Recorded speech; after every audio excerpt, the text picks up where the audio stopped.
Students, lecture 34 start करते हैं।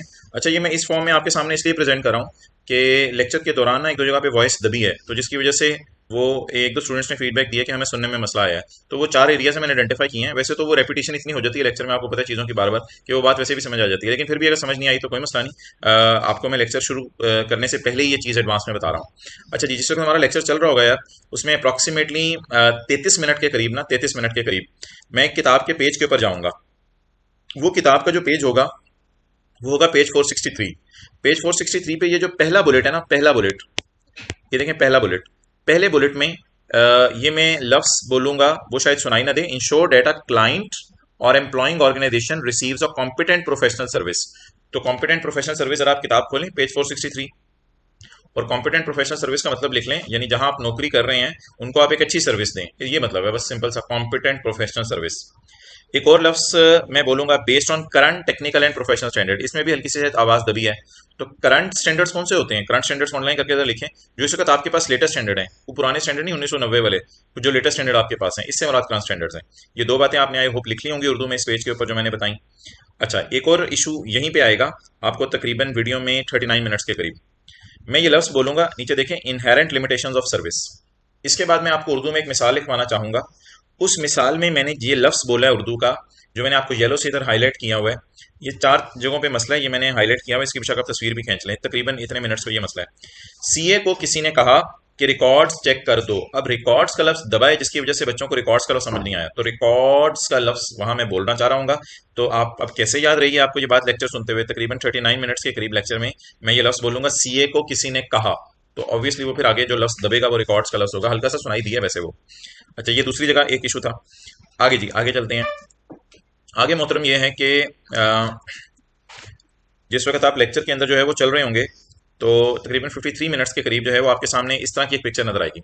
इस तरह की पिक्चर में मैं आपको IS40 वैसे आपको आता ही है, मैं आपको IS40 में बताऊंगा कि IS40 में लैंड और बिल्डिंग को आप या किराए पे देने के लिए रखते हैं या उसको महंगा होने के लिए रखते हैं। तो ये लफ्ज जो है शायद दब गया है कि, लेकिन लिखा गया व्हाइट बोर्ड पे किराए पे देने के लिए रखते हैं लैंड एंड बिल्डिंग को। बहरहाल ये पता है यार सर आपको IS40 में, IS40 का मकसद है लैंड एंड बिल्डिंग को किराए पे देने के लिए रखा जाता है या महंगा करने के लिए रखा जाता है। तो ये लफ्ज मैंने बोला था, ये शायद वहां पे स्किप हुआ है। हाँ, एक और बात यहाँ पे मैंने बोली है, शायद आपको पता हो कि IS40 में एक कॉस्ट मॉडल है और एक फेयर वैल्यू मॉडल है। ये आपको शायद पता हो, FR1 आपने पढ़ी हुई है। इसकी काफी रिवीजन हमने इस लेक्चर में करनी है। कॉस्ट मॉडल इधर जरा देखें, मैंने क्या कहते हैं अभी जो हाईलाइट कर रहा हूँ, कॉस्ट मॉडल में आपको पता है डेप्रिशिएट करते हैं चीज़ों को, फेयर वैल्यू में नहीं लेके जाते, और फेयर वैल्यू मॉडल पे आपको पता है चीज़ों को जो है फेयर वैल्यू पे लेके जाते हैं, डेप्रिशिएट नहीं करते। बहरहाल इसकी एक्सटेंसिव रिवीजन होनी है। और यही वाली बात जो मैंने अभी आपसे कॉस्ट और फेयर वैल्यू मॉडल वाली की है, जो आपने FR1 में माशाल्लाह पढ़ी हुई है, यही वाली बात मैं एक दफ़ा दोबारा करूंगा लेक्चर में, इस पॉइंट के ऊपर, जिस जहां मेरा हाथ है कॉस्ट मॉडल और फेयर वैल्यू मॉडल देखें लफ्ज लिखा हुआ है, इस पॉइंट के ऊपर लेक्चर में मैं यही वाली बात दोबारा करूंगा। और ये अप्रॉक्सीमेटली आपके लेक्चर का होगा 57 मिनट्स के करीब। तो यही वाली बात दोबारा वहां पे करूंगा, तो इसको आप एज इट इज सुन लीजिएगा। तो कि कॉस्ट मॉडल और फेयर वैल्यू मॉडल वाली बात जो भी मैंने आपसे की है, तो इट्स ओवर, ठीक है। अब आप लेक्चर नॉर्मल तरीके से सुनना शुरू करें। ये छोटा सा क्लिप ना मैं लेक्चर 37 के स्टार्ट में भी अटैच करूंगा, क्योंकि जब ये मुझे गलती पता चली तब लेक्चर 37 अपलोड होना था। अच्छा बताइए, मसला क्या है? मसला क्या है? रिजल्ट क्यों नहीं सही आता आप लोगों का? कितने लोग ICAP को ब्लेम करते हैं? जरा हाथ खड़ा करते हैं। एक भी नहीं। आप प्रोफेशनल हो गए हैं, बड़े हो गए हैं, आप आदी हो गए हैं। अच्छा, ऐसे 3 पेपर देते हैं लोग, 2 पास होते हैं, फिर इतने जज्बाती हो जाते हैं, अगली दफा 4 देंगे, अगली दफा 5 देंगे, और ये अपनी तरफ से कोई लफ्ज बना लिया हुआ है क्वालिफाइंग अटेम्प्ट। ये ICAP ने कोई लफ्ज नहीं बनाया हुआ ऐसा क्वालिफाइंग अटेम्प्ट। तो अब हमारी क्वालिफाइंग अटेम्प्ट है, इसलिए हम 4 पेपर देंगे। तो एक 2 पास हुए, अब इस बार 4 देंगे। अजीब सी बातें, कोई समझ नहीं आती। जी मोहतरम, एक दफा अच्छा, एक पास है, अगली दफा 4 दे रहे हैं। अच्छा यार, ये सारा मसला इस वजह से कि हमें एथिक्स नहीं आते। आ जाएं आप चैप्टर 7 पे, IS21 आज हम थोड़ा सा करेंगे, लेकिन उससे पहले जरा एथिक्स सीख लें थोड़े से हम। पेज नंबर 462, शायद कि तेरे हार्ट में उतर जाए मेरी टॉक। ICAP के कोड ऑफ एथिक्स या खाला जी के कोड ऑफ एथिक्स? वो कह रहे हैं पुप्पोगे। ICAP code of ethics. भाई कह रहे हैं खाला पढ़ी लिखी हैं, व्हाट्सएप मैसेज भी कर लेती हैं। Section overview, introduction, mental principles, fundamental principles, खुशी छाई हुई है आप लोगों को। Mental principle, fundamental principle, fundamental principle. कहते हैं बात ही खत्म करो, कहते हैं गाल मुका दो बस। एथिक्स कैन बी, ये नहीं कि must, ethics can be difficult to define. कहते हैं ये डिफाइन नहीं हो सकते, ये साथ वाला गड़बड़ कर देते थोड़ी थोड़ी देर बाद, तो ये डिफाइन नहीं कर सकता मैं ethics. But it is principally concern with the human character, तुम्हारी हरकतों पर डिपेंड करता है। Ethical behaviour is more than obeying laws, ये लॉ से भी आगे की बात है, ये लॉ से भी आगे की बात है। यानी आपको पता है लॉ से आगे की बात का मतलब ये आपको पता है कि लाल बत्ती खराब होगी फिर भी आप खड़े हैं, आपको पता है कि 10 मिनट से लाल बत्ती है, आप इसलिए खड़े हैं, आपको पता भी है खराब है, लोग गुजर रहे हैं लेकिन आप फिर भी खड़े हैं। कहते हैं ये एथिक्स है। Ethics is more than obeying, कहते हैं ये लॉ से भी आगे निकल के बात मानने की बात होती है। Rules and regulations, it is about doing the right thing. A distinguishing mark of accountancy profession is its acceptance of responsibility to act. कहते हैं हमारे प्रोफेशन का जो सबसे बड़ा खूबी है जो शायद बाकी प्रोफेशंस में नहीं है, is its acceptance of responsibility to act. हम रिस्पॉन्सिबिलिटी से एक्ट करते हैं, पता नहीं क्यों कह रहे हैं। अच्छा, the accountancy profession is committed to act ethically, और हम अकाउंटेंसी प्रोफेशन वाले एथिक्स को सामने रख के अपनी जिंदगी गुजारते हैं, ये सबसे बड़ी बात है कहते हैं हमारे में। और कहते हैं जो प्रोफेशनल अकाउंटेंट हैं may face situations where values are in conflict with one another, where values are in conflict with one another. क्यों जी भाईजान? ये नेस्ले का सीएफओ है, सीएफओ है, ये सीईओ है, और ये सीएफओ के नीचे, सीएफओ मिसाल के तौर पे एफसीए है, ये इनका बॉस है। 1980 में इसने एमबीए किया था। अच्छा, सीएफओ के नीचे आगे एम्प्लॉइज हैं, जाहिर बात है सीएफओ अकेला तो नहीं अकाउंट्स बनाता होगा, डिस्क्लोजर्स बनाता होगा, एम्प्लॉइज हैं। एक एम्प्लॉय जो है वो अकाउंट्स मैनेजर है, अकाउंट्स मैनेजर।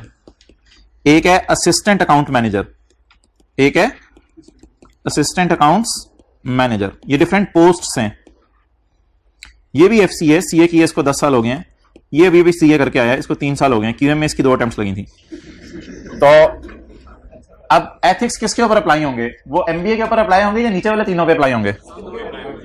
एथिक्स इन तीनों पे अप्लाई होंगे। एथिक्स चार्टर्ड अकाउंटेंट्स पे अप्लाई होंगे या दूसरे लोगों पे अप्लाई होंगे? चार्टर्ड अकाउंटेंट्स के ऊपर अप्लाई होंगे। ओके, ये ऑर्गेनाइजेशन के अंदर नौकरी कर रहे हैं या ऑडिट करने आए हैं? नौकरी कर रहे हैं। सीएफओ सीईओ मींस ये ऑर्गेनाइजेशन के अंदर नौकरी कर रहे हैं। और अगला सवाल मेरा, अगर ये ऑर्गेनाइजेशन के अंदर नौकरी कर रहे हैं तो क्या ये नौकरी करते हुए कुछ एथिक्स को फॉलो करना इनके जिम्मे होगा? बिल्कुल इनके जिम्मे होगा। अब मिसाल के तौर पे फर्ज कर लें इसके दिमाग में खन्नास घुसा हुआ है। क्या घुसा हुआ है? कीड़ा घुसा हुआ है इसके दिमाग में। अब ये 2 नंबरी करना चाहता है, अब ये 2 नंबरी करना चाहता है क्योंकि इसके बॉस ने इसको कहा तू भी मेरे जैसा 2 नंबर बन जा। तो इसने इसको बुला के कान में कहा कि तुम इंपेयरमेंट लॉस की जर्नल एंट्री ना करो, तुम इंपेयरमेंट लॉस की जर्नल एंट्री। आप बता दें जो बॉस की तरफ से हुक्म आया है, यानी अब इसका बॉस तो ये है ना, तो जो इसको अपने बॉस की तरफ से हुक्म आया है उसके मुताबिक इसने क्या करना है? इंपेयरमेंट लॉस की जर्नल एंट्री। हालांकि वो एसेट ऐसा है जो इंपेयर हो चुका है, लेकिन बॉस कह रहा है कि इंपेयरमेंट लॉस की जर्नल एंट्री ना करो। अब इसने इसको कहा है अगर तू इंपेयरमेंट लॉस की जर्नल एंट्री नहीं करता तो मैं तेरी तनख्वाह 30,000 से बढ़ा दूंगा, तेरी तनख्वाह 30,000 से बढ़ा दूंगा। अब बताएं ये लाइन आपको समझ आ रही है? प्रोफेशनल अकाउंटेंट, क्या ये प्रोफेशनल अकाउंटेंट है? एफसी है। प्रोफेशनल अकाउंटेंट्स, मैं नोट करने का टाइम देता हूं सबर।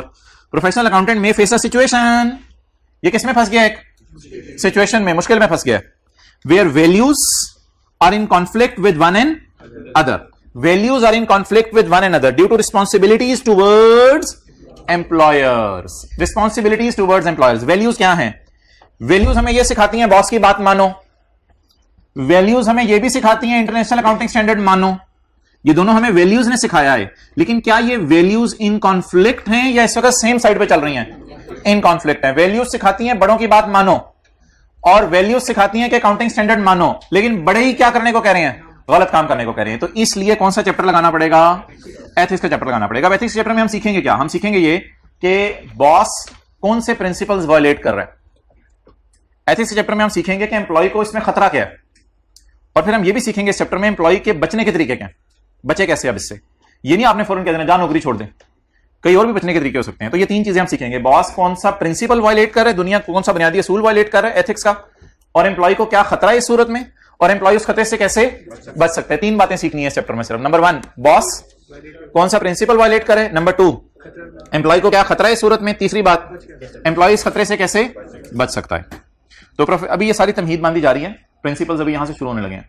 प्रोफेशनल अकाउंटेंट्स में face situation where values are in conflict with one and other due to responsibility towards clients and public. ये भी मैंने कोई मिसाल नहीं दी।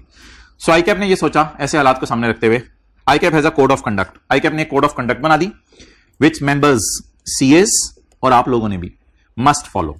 जो कोड ऑफ कंडक्ट मेंबर्स ने और चार्टर्ड अकाउंटेंट्स ने और स्टूडेंट्स ने फॉलो करनी है। The code is called as code of ethics for chartered accountants. 2019 में ये रिवाइज हुआ था and it provides guidance in situations where ethical issues arise. ये एक एथिकल इशू है जो मैंने आपके सामने रखा था, इसको भी छोड़ें। फंडामेंटल प्रिंसिपल्स की तरफ मूव करते हैं। ये आपने नोट करना है तो कर लें 1-2 मिनट में। तो बॉस ने एम्प्लॉय को गलत काम करने को कहा है। ये एक ऑर्गेनाइजेशन का स्ट्रक्चर है जो मैंने आपके सामने रखा है। अगर आप आ गए हैं तो आपका नोट करना निहायत ही मुनासिब होगा। आपका आ जाना मेरे लिए काफी नहीं है, आपका लिख के चले जाना मेरे लिए काफी है, और अगले दिन आ जाना। ये ना आप निकलेंगे ना इधर से तो फर्स्ट फ्लोर पे ना टेस्ट रूम आएगा। कोई एक सवाल होगा IFRS 16 का टेस्ट में और एक IAS 41 का। भाई कहने मैं दे आया हूँ। तो ये 2 सवाल होंगे। ये यहाँ से फर्स्ट फ्लोर पे जाते हुए ना नमाज पढ़ के या नमाज से पहले ये जरा देते जाइएगा टेस्ट।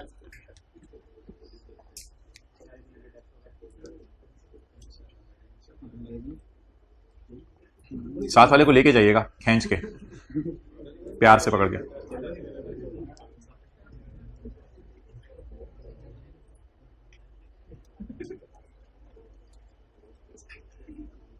पूरा हाथी निकल गया ना या धूम रहेगी? इंशाल्लाह पूरा हाथी निकल गया, माशाल्लाह। ओके, जल्दी जल्दी जल्दी। वो हजरात जो लाहौर से ताल्लुक रखते हैं या लाहौर के गिरदोनवाज से ताल्लुक रखते हैं 50 से 100 किलोमीटर की रेंज में, और कल तशरीफ नहीं लाए थे, 1 2 3 4 5, क्या चीज आपको मजबूर किया? किस चीज ने आपको छुट्टी करने में मजबूर किया? लाहौर में होते हुए भी लाहौर में नहीं थे। कहते हैं ये एक एहसास है। अच्छा जी, लेट हो गए थे जी मोहतरम। दिल को समझा लें यार, घर वालों को बता दें मैं इंशाल्लाह सितंबर में आऊंगा। जो भी आउट सेशन वाले हैं ना, सितंबर में आऊंगा। बड़ी ईद में अगर मिलने आना हो आप हजरात तशरीफ लेगा बकरा लेके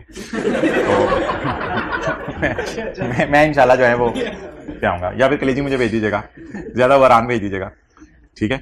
धुंधा होना चाहिए। अच्छा, तो वैसे भी हम एथिक्स सीख रहे हैं, ऐसी बातें तो कल से हम नहीं करेंगे ना, आज ही कर लें। तो ICAP code of ethics expresses its guidance on 5 mental principles. 5 mental fundamental principles हैं जो कि लोगों के अंदर होने चाहिए। देखिए, लोग रिश्ता देखने जाते हैं तो भी यही चीजें देखते हैं। तो चार्टर्ड वापस आ जाए, चार्टर्ड अकाउंटेंट के अंदर भी यही चीजें होनी चाहिए। कौन कौन सी चीजें? इंटेग्रिटी होनी चाहिए, उसमें न्यूट्रल होना चाहिए। न्यूट्रल तो आजकल सुन रहे होंगे आप, न्यूट्रल होना चाहिए। और क्या होना चाहिए? प्रोफेशनली कंपिटेंट होना चाहिए, घर संभाल सके। अच्छा, प्रोफेशनली कंपिटेंट होना चाहिए। कॉन्फिडेंशियलिटी का क्या मतलब है? जो से बातें तय की हैं वो छुपा छुपा के रखे, बता के रखे, छुपा छुपा के जेब में रखे। और प्रोफेशनली बिहेव करना चाहिए। प्रोफेशनली बिहेव, ये नहीं कि आ खाना ठोंस ले, आए मोहतरम बैठे खाना खाएं, तशरीफ रखें, बिस्किट बस चाय में ना गिरने दीजिएगा, बैठे बैठे। इंटेग्रिटी ये याद करनी है, ये स्टैंडर्ड में अवेलेबल नहीं है। घर में अकेले में बैठ के किचन में ये चीजें याद करनी है आपने। इंटेग्रिटी नहीं तो फिर ये जनरेटर के पास चले जाइए। An accountant is required to be straightforward. Accountant को हर वक्त स्ट्रेट फॉरवर्ड होना चाहिए, straightforward and honest in all professional and business. It is not just honesty but also include fair dealing and truthfulness. किसी हद तक जिन्होंने text में ये पढ़े हुए हैं वो तो इतने सिमिलर नहीं है, लेकिन ऑडिट में आप जो आने वाले दिनों में पढ़ेंगे, पढ़ लिया है ऑडिट में, इस सेशन में पढ़ लिया। ऑडिट में सेशन में कितने लोगों ने ये पढ़ लिए हैं? नहीं पढ़े, पढ़ लेंगे। तो किसी हद तक उससे सिमिलर है, लेकिन इनको आपने याद करना है। तो an accountant is required to be straightforward and honest in all professional and business relations. आप फिलहाल अपने जहन में लाएं CFO। He should be straightforward and honest in all professional and business relations. It is not just honesty but also include fair dealing and truthfulness. A CA should not जानते बूझते हुए associate himself with the reports, returns, communication where the information contains a materially false or misleading statement. अच्छा जी, पहले तो इन तीनों में फर्क बता दें, रिपोर्ट्स, रिटर्न्स एंड कम्युनिकेशंस।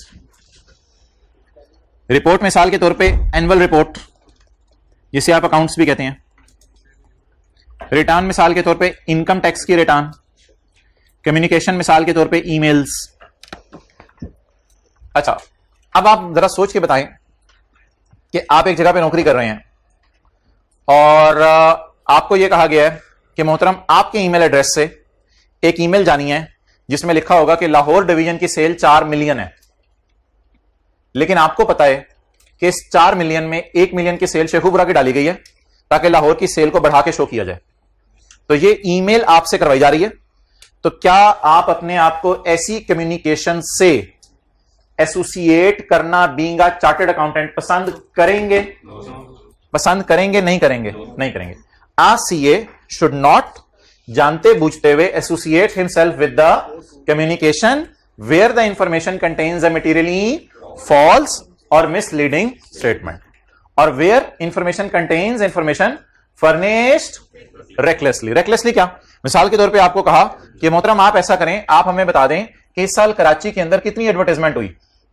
अब आपने 1 घंटे आपको दिया गया, घंटा के घंटे के अंदर बता दो कराची में कितनी एडवर्टाइजमेंट हुई। अब आप अकाउंट से रिकॉर्ड से ढूंढ रहे हैं, जल्दी जल्दी जल्दी जल्दी, आपको सही तरह इंफॉर्मेशन नहीं मिल सकी, लेकिन 1 घंटे के टारगेट को आपने जो है वो 1 घंटे में ही मीट करना था, हालांकि वो काम 2-3 घंटे का था।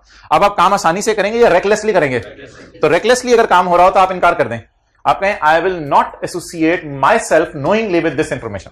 मैं जानते बूझते हुए अपने आप को इस इंफॉर्मेशन से एसोसिएट नहीं कर सकता, क्योंकि इन द एंड मेरी बदनामी होनी है। तुम्हारा तो नाम वैसे ही बद हो चुका है, मेरा भी नाम बद हो जाना है। And number 3, omits information where such omission would be misleading। तो इसकी मिसाल लिख लें, वैल्यूअर का नाम स्किप करना, वैल्यूअर का नाम स्किप करना। अच्छा, अब नेस्ले वाले हैं, वैल्यूअर का नाम स्किप करना। नेस्ले के डायरेक्टर्स ने ऐसे प्रॉपर्टी डीलर से अपने लैंड की कीमत लगवाई जो प्रॉपर्टी डीलर नेस्ले के डायरेक्टर्स का भाई है। तो अब आप बताएं क्या जानने वाले से वैल्यू लगवाई? और अगर आपको पता है आईएएस 16, आपने FR1 पढ़ा हुआ है, आईएएस 16 के अंदर लिखा होता है कि वैल्यूअर का नाम बताने, किससे वैल्यू लगवाई है। तो अगर आप वैल्यूअर का नाम बता देंगे तो लोगों को क्या पता चल जाएगा? अपने घर में किसी जानने वाले से वैल्यू लगवा ली है। तो जब अपने जानने वाले से वैल्यू लगवा ली है, तो ये जब आप बताएंगे लोगों को, तो लोग इस पर एतराज करेंगे कि ये वैल्यू तो फिर सही नहीं है। तो मुझे बता दें, क्या ओमिशन यानी इंफॉर्मेशन को ओमिट कर देना भी मिसलीडिंग होता है, या गलत करना सिर्फ मिसलीडिंग होता है? ओमिट कर देना भी इंफॉर्मेशन को क्या होता है? मिसलीडिंग होता है। इसी तरह IFRS 16 के डिस्क्लोजर हैं, IAS 41 के डिस्क्लोजर हमने पढ़े हैं, इतने सारे डिस्क्लोजर हैं। उन डिस्क्लोजर्स में से आप कुछ डिस्क्लोजर्स मिस कर दें। मिसाल के तौर पे कोई बायोलॉजिकल एसेट्स हैं, भैंसें, आपने उनको लोन लेके सिक्योरिटी के तौर पे रखवाया हुआ है, तो अब आप ये बताइए ना यूजर को, तो ये ना बताना भी क्या हो जाएगा? मिसलीडिंग। तो कोई भी डिस्क्लोजर जानते बूझते हुए ओमिट कर देना, दैट इज ऑल्सो मिसलीडिंग। तो आपने 3 काम नहीं करने। नंबर 1, अपने आपको फॉल्स इंफॉर्मेशन से एसोसिएट नहीं करना, अपने आपको रेकलेसली प्रिपेयर्ड इंफॉर्मेशन से एसोसिएट नहीं करना, और नंबर 3, अपने आपको ऐसी इंफॉर्मेशन से एसोसिएट नहीं करना जिस इंफॉर्मेशन को ओमिट कर दिया गया। And when a chartered accountant becomes aware of having been associated with misleading or false information, the accountant shall take steps to be disassociated with that information। फिर आप कोशिश करें मैं इससे अपने आप को लागू जाऊं, आपके भैया ये ईमेल मेरे ईमेल एड्रेस से नहीं जाएगी, इसमें मैं नहीं कर सकता। लेकिन बहरहाल इसके बड़े लंबे तरीके हैं, वो नीचे आने वाले सफों में हम देखेंगे कि बचने के क्या तरीके हैं। लेकिन एक काम जरूर कर दें, आप सबसे पहले इनकार कर दें, स्टेप्स ले लें कि मैं इस इंफॉर्मेशन से अपने आप को क्या करना चाहता हूं? डिसएसोसिएट करना चाहता हूं। अब ना 3 पॉइंट्स याद कर लें, क्या क्या है? फॉल्स स्टेटमेंट से अपने आप को एसोसिएट नहीं करना, फर्निश्ड रेकलेसली से अपने आप को एसोसिएट नहीं करना, और तीसरा ओमिशन से अपने आप को एसोसिएट नहीं करना, जहां ओमिशन क्या हो? मिसलीडिंग हो। चलें, अब अगर 2-3 मिनट आप फोकस करके देंगे तो ये इधर याद हो जाएगा। A CA is required to be straightforward, बोले, A CA is required to be straightforward and honest in all professional and business relations। It is just not honesty but also include truthfulness। A CA should not associate himself with the information, reports, returns, communication where the information is false, where the information is furnished, or where the information is omitted when the omission is misleading। And when a chartered accountant becomes aware of it, he should himself disassociate with it। तो इस 2 लाइनों को तो आप आसान करके जरा छोटा करके भी लिख लेंगे, पेपर में चलेगा। ओवरऑल अल्फाज कोशिश करें इसी तरह याद रहे आपको। Okay, objectivity.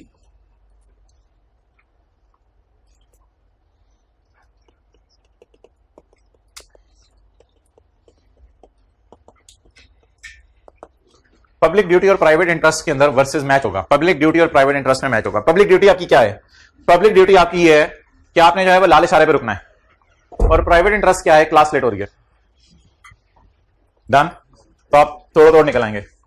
अगला काम, पब्लिक ड्यूटी है कि आपने जो है वो मूंगफली के छिलकों को क्लास के नीचे नहीं फेंकना इधर, ये पब्लिक ड्यूटी आपकी, या आपने रैपर को जो है वो नीचे नहीं फेंकना अपने डेस्क के।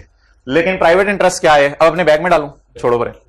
अच्छा, इसी तरह हजारों मिसालें दी जा सकती हैं पब्लिक ड्यूटी की और प्राइवेट इंटरेस्ट की। तो क्या पब्लिक ड्यूटी और प्राइवेट इंटरेस्ट में मैच आता है, यानी मुकाबला आता है या नहीं आता? आता है मुकाबला। इसमें आपने न्यूट्रल रह के चलना है, यानी आपने प्राइवेट इंटरेस्ट को इग्नोर करना है और किसको फॉलो करना है? पब्लिक ड्यूटी को। अब पब्लिक ड्यूटी आपकी क्या है कि आपने आईएफआरएस को फॉलो करना है, सीए कर लिया, आईएफआरएस को फॉलो करना है, इम्पेयरमेंट लॉस की एंट्री करनी है। प्राइवेट इंटरेस्ट क्या है? 30,000 रुपए तनख्वाह आपको बढ़ रही है, ये आपका प्राइवेट इंटरेस्ट है। तो बहुत चांस होगा कि आप पब्लिक ड्यूटी को वॉलेट कर दें और प्राइवेट इंटरेस्ट को उसके ऊपर ले आए। Objectivity, objectivity requires an accountant not to compromise professional और बिकॉज ऑफ बाइस। बाइस क्यों हो रहा था? क्योंकि 30,000 मिल रहे हैं ना, तो बाइसनेस हो रही थी आपको, आप उस तरफ मोल्ड हो रहे थे। नहीं यार खैर है, छोड़ो पे, इंपेयरमेंट लॉस की एंट्री तो है, मुझे याद भी नहीं आ रही, चलो छोड़ो, नहीं करता, एंट्री भी भूली हुई है मुझे, तो छोड़ो परे। Objectivity requires an accountant not to compromise professional और business judgement because of bias, because of conflict of, ये इसको कहते हैं कॉन्फ्लिक्ट ऑफ इंटरेस्ट, इसको कहते हैं कॉन्फ्लिक्ट ऑफ इंटरेस्ट। दो इंटरेस्ट है ना, पब्लिक ड्यूटी भी एक इंटरेस्ट है, ये भी एक इंटरेस्ट है, इनमें कॉन्फ्लिक्ट आ रहा है। ज़ियारत तो नहीं करने आए हुए आप लोग, इसकी नोट कर रहे हैं? मुझे लग रहा है कुछ बच्चे ज़ियारत करने आए हुए हैं, यानी कि संडे को धचका लगा भी, उसके बावजूद कुछ को लगा शुक्र है नहीं लगा, और आइंदा किसी को भी नहीं लगेगा। धचका लगने के बावजूद भी सीधे नहीं हो रहे। ओहो, और ऑल ओके? ये आपके साथ वाले लाहौर के नहीं है? आप कसूर से यार, फिर तो आ जाना था, 100 किलोमीटर के बॉर्डर में। कसूर तो सुबह बैठ के भी चलो तो पहुंच सकते हो। अच्छा,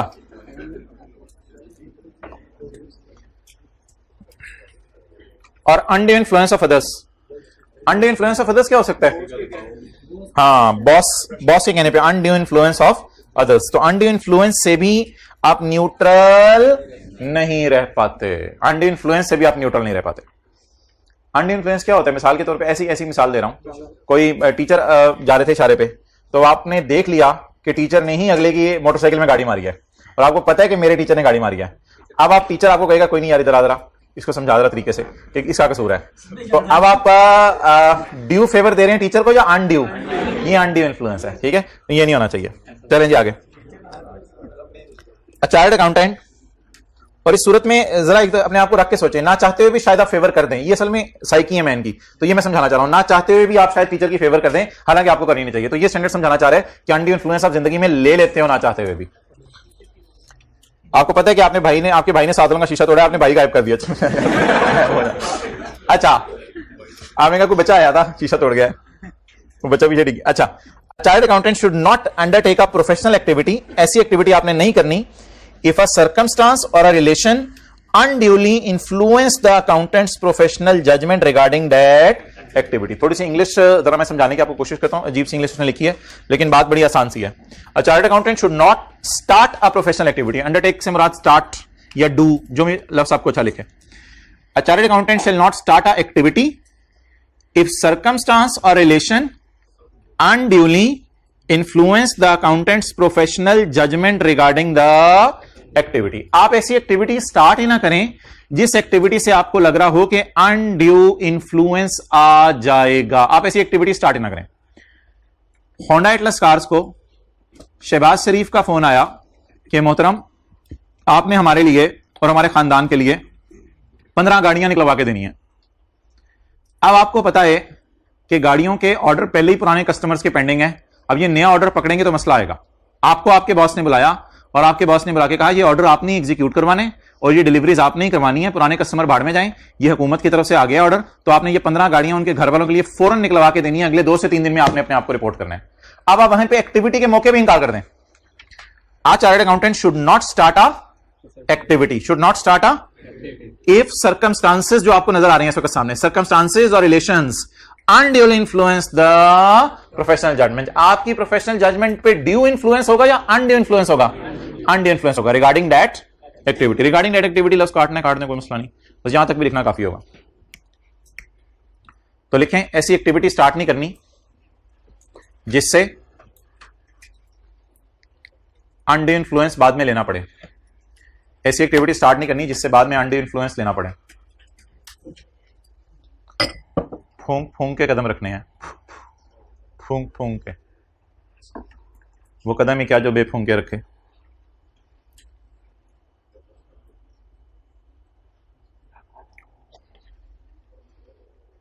अच्छा,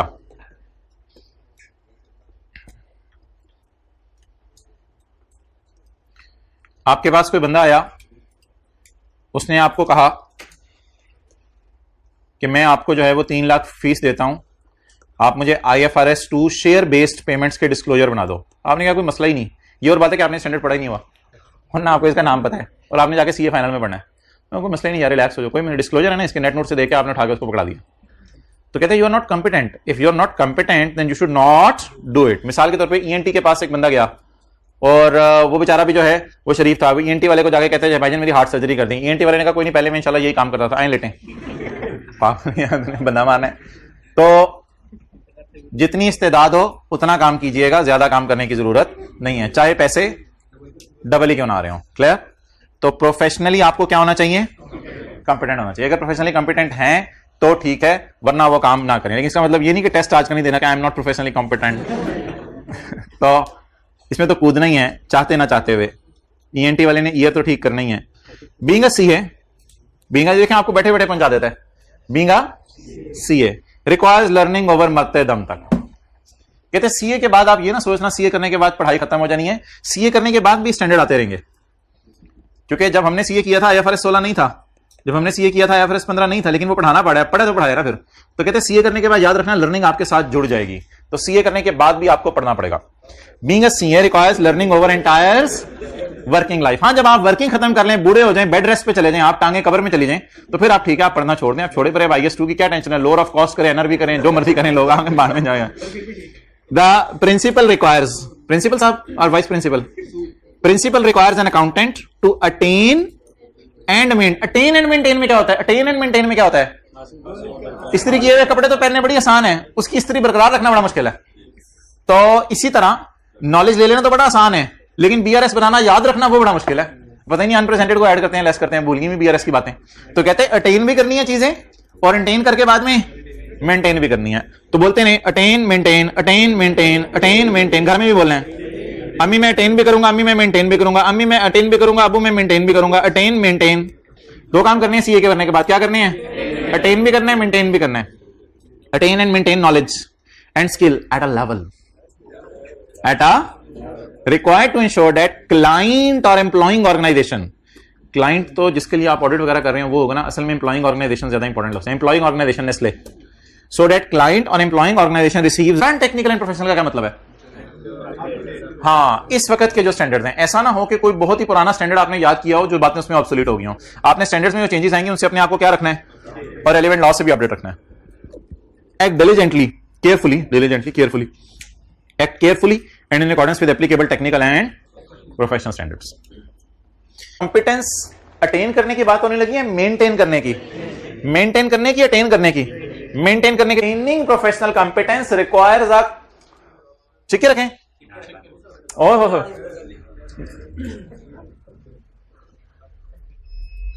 maintaining professional competence requires a continuing understanding of relevant technical and, क्या मतलब? Requires a continuing understanding of relevant technical and professional standards. बोले हैं आपने स्टैंडर्ड्स को बार बार पढ़ते रहने हैं, या आपने एक दफा स्टैंडर्ड्स पढ़ लिए, चाहे उसमें चेंजेस आ गए उन्हें इग्नोर कर दें? बार बार पढ़ते रहना। हो सकता है लेसी की भी आगे पता नहीं कितनी टाइपें निकल आए, तो इसलिए हमें नहीं बताने वाले दिनों में स्टैंडर्ड्स हमारे साथ क्या करनी है। Maintain professional competence requires a continuing understanding of the relevant, तो तू जा, relevant technical and professional development. CPD सुना कभी? CPD, इसका मतलब लिखें CPD, कंटिन्यूइंग प्रोफेशनल डेवलपमेंट।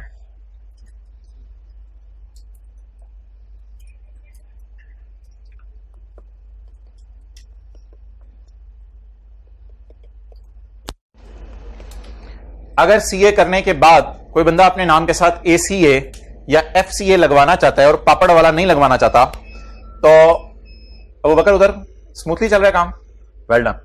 अगर CA करने के बाद CA वाला अपने नाम के साथ ACA या FCA लगवाना चाहता है तो उसने दो काम करने हैं। नंबर 1, एक फीस जमा करवानी है, सीए करने के बाद पता नहीं 18 या 20,000 फीस है, वो आपने हर साल जमा करवानी है आई कैप को।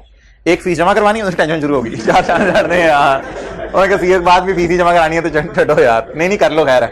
तो एक आपने फीस जमा करानी है सीए करने के बाद हर साल 18 या 20,000 जो भी होगी।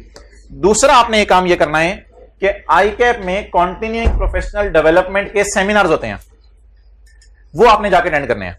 उसमें कोई 20-25 घंटे आई कैप के दरबार में हाजिरी देना। आने जाने का फायदा ये होगा, आप अपने नॉलेज को क्या रख रहे होंगे, अपडेट रख रहे होंगे। तो मीटिंग में जाके सुनना भी है, नहीं कि बैठ गए तो खाना खा के आ गए, तो मीटिंग में जाके आपने सुननी भी है चीजें। वो जो मीटिंग होगी आई कैप के अंदर, सेमिनार्स होंगे, उनका मकसद क्या होगा कि इन्वेंट्रीज में क्या चेंजेस आई हैं, लीज में क्या चेंजेस आई हैं, टैक्स लॉज में क्या चेंजेस आई हैं। तो आई कैप हर साल इस तरह के सेमिनार अरेंज कराता है। तो ये सेमिनार्स आपने अटेंड करने हैं और इसकी भी फीस आई कैप में जाके जमा करवानी है, और फिर ये सेमिनार आप अटेंड करेंगे। और अटेंड करने के बाद जो है वो आपकी, जब ये दो चीजें पूरी चल रही होंगी तो आपको क्या कहा जाएगा, सीए, वरना आप अपने नाम के साथ सीए नहीं लगा सकते। ओके, और आई कैप लिस्ट से नाम निकाल देता है अपनी जो डायरेक्टर, वो डायरेक्टरी है उससे नाम निकाल देते हैं उन लोगों के जिनके सीपीडी और पूरे नहीं होते। सीपीडी कॉन्टिन्यूइंग प्रोफेशनल डेवलपमेंट, इसका मतलब है अटेंडिंग सेमिनार्स, अटेंडिंग सेमिनार्स। वो ऑनलाइन ले लेते हैं आजकल तो, लाइन पे आके बिल्कुल। Continuing professional development enables the CA to develop and maintain the capabilities, develop भी करता है कैपेबिलिटीज और मेंटेन भी करता है, to perform competently. Diligence, diligence का लफ्ज इधर आ रहा था ना, असल में ना ये शायद आपने फील किया हो, मेंटेन का लफ्ज को इसने इधर एक्सप्लेन किया और डिलीजेंट के लफ्ज को इसने इधर एक्सप्लेन किया।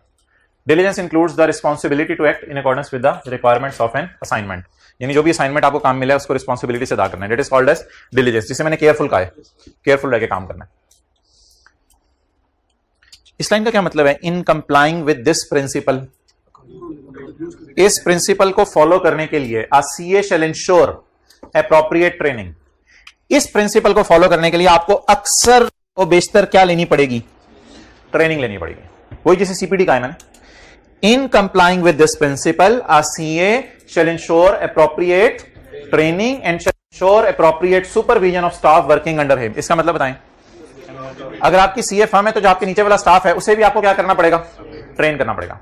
इन complying with this principal, a CA shell make clients aware of inherent limitations of the service. आपको अपने क्लाइंट्स को इनहेरेंट लिमिटेशन ऑफ सर्विस बतानी पड़ेगी। इनहेरेंट लिमिटेशन ऑफ सर्विस क्या हो सकती है, मिसाल के तौर पे उर्दू में लिखें, सीए को किसी ने कहा, सीए को किसी ने कहा कि रिकॉर्ड्स चेक कर दो,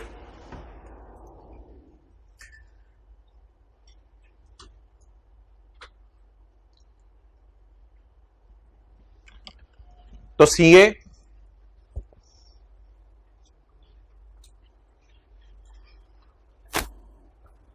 सीए 100% जिम्मेदारी नहीं दे सकता, तो सीए 100% जिम्मेदारी नहीं दे सकता कि मैं रिकॉर्ड सही चेक करूंगा।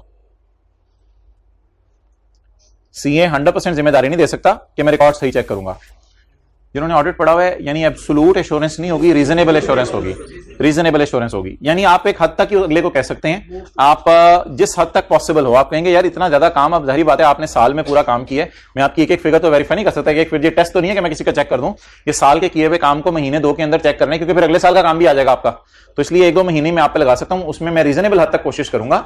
इनहेरेंट लिमिटेशन का मतलब क्या है, inherent limitation, limitation by default इसमें मौजूद है। जाहिरी बात है डॉक्टर्स भी क्या कहते हैं, 100% आपका मरीज सही हो जाएगा, डॉक्टर्स भी अपनी इनहेरेंट लिमिटेशन बता देते हैं कि भाईजान हम अपनी तरफ से कोशिश करेंगे, लेकिन अगर किसी सप्लायर की दवाई गलत हुई, कोई औजार जिससे हमने खरीदा हुआ उसमें मसला हुआ, एक्सरे मशीन में कोई मसला आ गया, फला हो गया, उसके हम जिम्मेदार नहीं है, उसकी कंपनी जिम्मेदार नहीं, हम बस अपनी तरफ से पूरी कोशिश कर देते हैं। तो जब भी कोई बंदा किसी को काम करके देता है तो उसके साथ क्या जुड़ी होती हैं, लिमिटेशंस जुड़ी होती हैं। वो लिमिटेशंस अगर आप अगले बंदे को बता दें तो अगला बंदा जरा सेटिस्फाइड हो सकता है। जैसे शुरू में टीचर आते बता देते हैं ये सब्जेक्ट पास भी हो सकता है, ये फेल भी हो सकता है शुरू से ही, लेकिन इंशाल्लाह पास होंगे। अच्छा जी, चलें यार खत्म करें, बस काफी हो गया, ये 3-4 लाइनें पढ़ें कॉन्फिडेंशियलिटी की, और आज के लिए एथिक्स खत्म।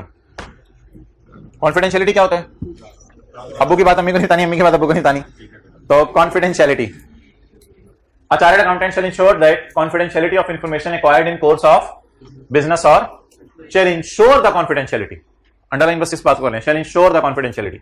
A chartered accountant shall ensure the confidentiality information acquired in course of business or professional relation. अच्छा, जब मुझे ये बताएं, एक बंदा आपको कहे यार मैंने तुझे कुछ बातें बतानी है, तो तूने आगे किसी को बतानी नहीं।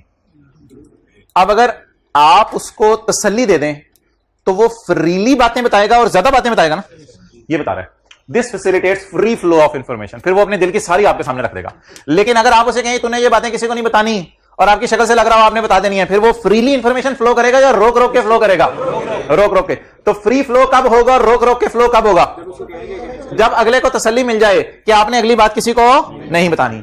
This facilitates the free flow of information from the chartered accountants client और employing organisation to the accountant. कौन किसको फ्रीली इंफॉर्मेशन देगा? नेस्ले के डायरेक्टर्स को अगर तसल्ली हो जाए कि चार्टर्ड अकाउंटेंट जो हमारा सीएफओ है या चार्टर्ड अकाउंटेंट जो हमारा अकाउंट्स मैनेजर है, अगर हम इसको बताएंगे तो ये आगे नहीं बताएगा, तो मेरे ख्याल से फिर ये लोग फील करेंगे कि फ्रीली इंफॉर्मेशन को क्या करें? शेयर करें। आप जरा देखिएगा, इंग्लिश का फिक्रा पढ़िएगा, फिर नीचे वाले डायग्राम देखें। दिस फैसिलिटी, आप जाएं, this facilitates the free flow, वो बता रही है कॉन्फिडेंशियलिटी पे हम। This facilitates the free flow of information from CA's employing organisation to accountant. अगर तसल्ली हो जाए कि इस बंदे का पेट हल्का नहीं है, उसका पेट आपको पता है हल्का होता है, तो अगर तसल्ली हो जाए इसका पेट हल्का नहीं है, तो फिर आप इसको इंफॉर्मेशन क्या देंगे? फ्रीली फ्लो कराएंगे। नोट कर लें, किससे किसकी तरफ इंफॉर्मेशन जा रही है, क्लाइंट या एम्प्लॉइंग ऑर्गेनाइजेशन। ये मैंने एम्प्लॉइंग ऑर्गेनाइजेशन दिया, क्लाइंट वाला कोई चीजें ज्यादा हमारे सिलेबस में नहीं है, वो शायद ऑडिट की बातें हैं। ये एम्प्लॉइंग ऑर्गेनाइजेशन है जहां पे आप नौकरी कर रहे हैं।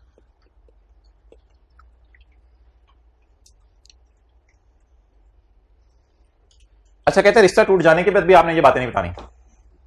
Clear? You smiling at employer employ का रिश्ता, जब ये रिश्ता आपका टूट जाएगा आपस में और आप किसी और जगह नौकरी शुरू कर देंगे, मिसाल के तौर पे आप नेस्ले से एडम्स में चले गए, इधर भी दही बन रहा, उधर भी दिमाग की दही बन रही, इधर भी दही बन रही, तो अब आप नेस्ले से एडम्स में चले गए, तो अब क्या नेस्ले वालों की बातें एडम्स को बतानी है? आप भी नहीं बतानी। तो कहते हैं आला दर्जा तो एथिक्स का ये है, रिश्ते टूटने के बाद भी बातें कॉन्फिडेंशियली रखी जाती हैं। क्या कहा है?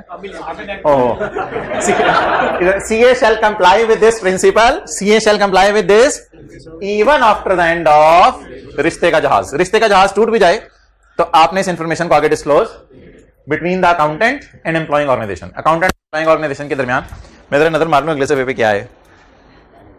ये तो कॉन्फिडेंशियलिटी चल रही है ना, आए जरा अगले सफे पे। तो कॉन्फिडेंशियलिटी चल रही है, मेरा ख्याल था खत्म हो गया है। ये जिन्होंने लास्ट टाइम FAR 2 पढ़ा, थोड़ी आई के अपने एडिशंस किए हैं इसमें। इसमें आप सदा सदा सी बातें ये पढ़ लें। ही शैल, ही कौन? नहीं, सीए सीए सीए सीए। पूरी रात रोंदे रहे, पता नहीं चला एथिक्स का चैप्टर किसके लिए है। CA shall ensure no inadvertent disclosure. जानते बूझते हुए आपने कोई चीज डिस्क्लोज नहीं करनी, जानते बूझते हुए। No inadvertent disclosure is made in a social environment. दोस्तों के साथ बैठे हुए आप बता दें कि नेस्ले के दही की रेसिपी क्या है? नहीं, सोशल एनवायरनमेंट में भी आपने नहीं बतानी।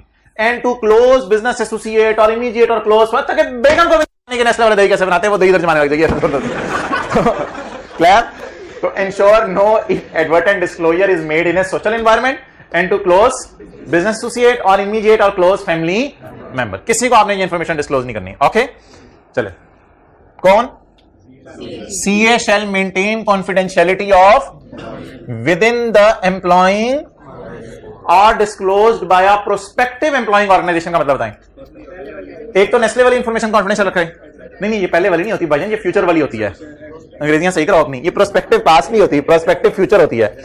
तो आपने नेस्ले वालों की बातें भी किसी को नहीं बतानी, और एडम्स वालों ने अगर आपको बातें एडवांस में बता दी, अभी आपको नौकरी शुरू नहीं कराई, तो वो वाली बातें भी आपने आगे नेस्ले वालों को नहीं बतानी।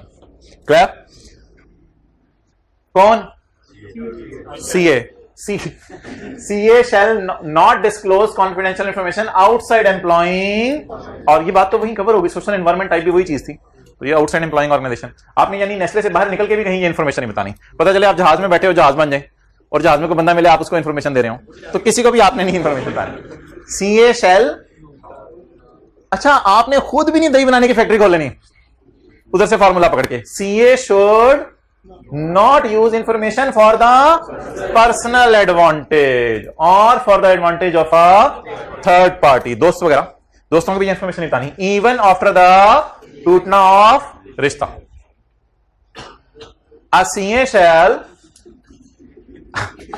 shall ensure that, जो बंदा पर्सनल बोल रहा है ना उसको निकाल दें क्लास से, पर्सनल जो उसके एम्प्लॉइज हैं, CA shall ensure that personal under his, CA खुद जाता होगा या CA इंटरपास बच्चों को लेके जाता होगा साथ, इंटरपास बच्चों को साथ लेके जाता है, CA अकेले नहीं इतना कैसे काम करने ऑडिट वगैरह, उसके लिए पर्सनल के साथ लेके जाता होगा। CA shall ensure that personnel under his and individuals from which advice and assistance are obtained, और कई दफा आप पर्सनल को साथ नहीं लेके जाते, आप किसी लॉयर वगैरह से मशवरे वगैरह मांगते हैं। Ensure that personnel under his control respect the accountant's duty of confidentiality, तो ना सिर्फ आपने कॉन्फिडेंशियलिटी का ध्यान रखना है बल्कि आपने जो नीचे अपने टीम वाले बंदे हैं उनको भी क्या हुक्म देना है कि जैसे मैं कॉन्फिडेंशियलिटी का ध्यान रखता हूं वैसे आप भी कॉन्फिडेंशियलिटी का ध्यान रखें, और किसी भी बंदे ने जो है वो जाके दही की फैक्ट्री खोलने की कोशिश की तो मेरी तरफ से वो बाहर है। अच्छा, इस बात का उर्दू में तर्जुमा बता दें।